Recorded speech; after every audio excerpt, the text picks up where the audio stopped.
Clovelmar Cararini, que a Petrobras vai fazer 72 anos agora, ele já deve ter uns 71 de participações e negociações coletivas, né? Participou de várias, né, Clovelmar?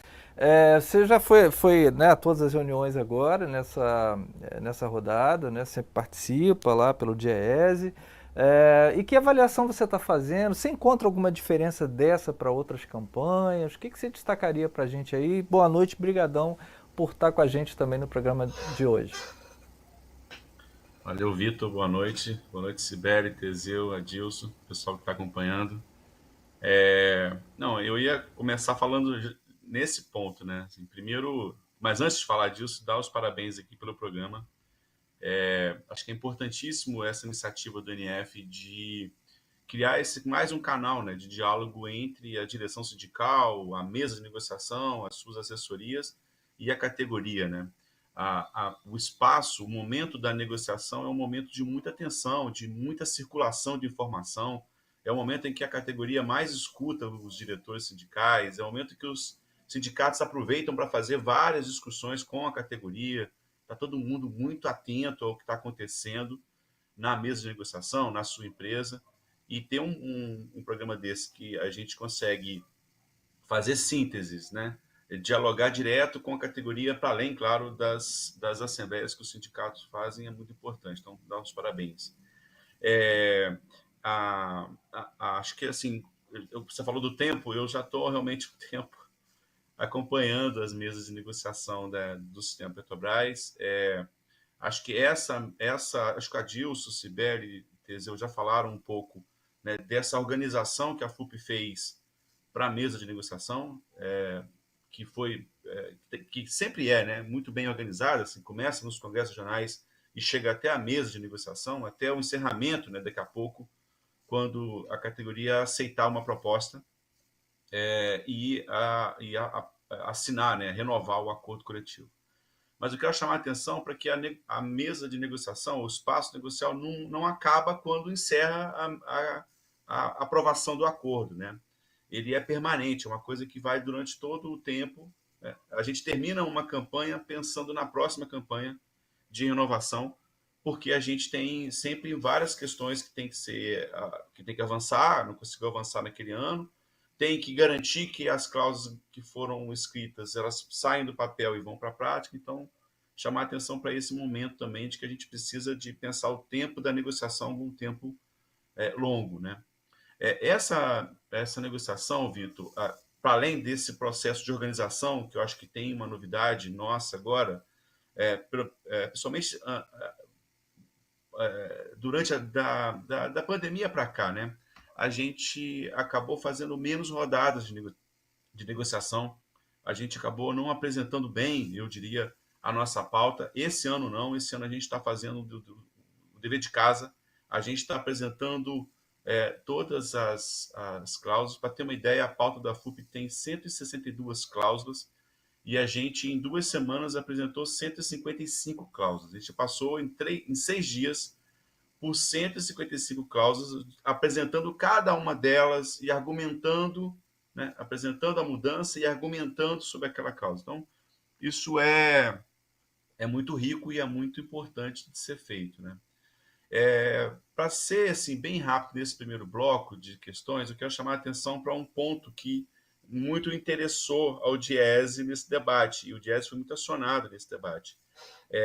Essa campanha começa com uma posição da atual gestão da Petrobras, colocando como ponto central do debate, em relação ao acordo coletivo dos trabalhadores, né, como impossibilidade de avançar no acordo coletivo, com as cláusulas, alegando um momento que a empresa deveria fazer de apertar o cinto, cortar gastos, né, por aí.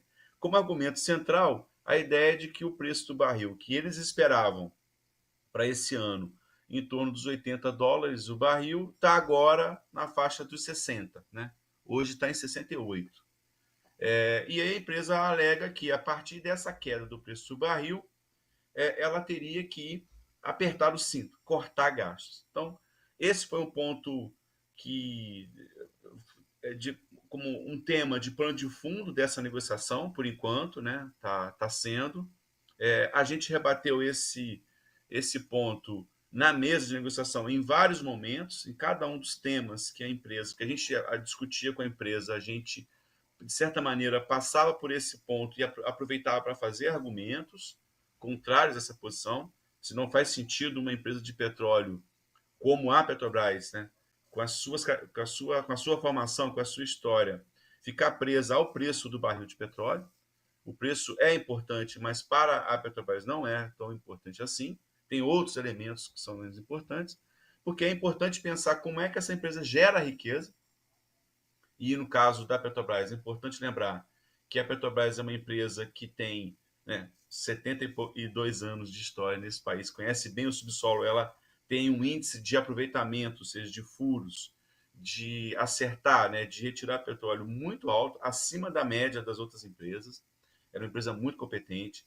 Ela é uma empresa que ela tem aumentado a sua produção de barril de petróleo nos últimos 12 meses, terminado agora em julho.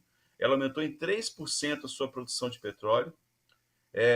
Então, mesmo no momento em que o preço está caindo, ela aumenta a sua produção de petróleo, porque ela é muito eficiente nessa sua produção, ela tem um custo de extração de petróleo muito baixo, ela tem, depois, na segunda fase, nas suas refinarias, ela ainda tem um grande volume de capacidade de refinar petróleo no Brasil, deveria ser maior, mas mesmo assim ela gera muitos derivados, ela tem as suas refinarias próximas aos campos de petróleo e tem um custo, né, de transporte muito pequeno, ela tem as suas refinarias dentro dos centros urbanos, em toda a costa do país, e ela tem o Brasil é um dos 7 maiores consumidores de derivados do mundo.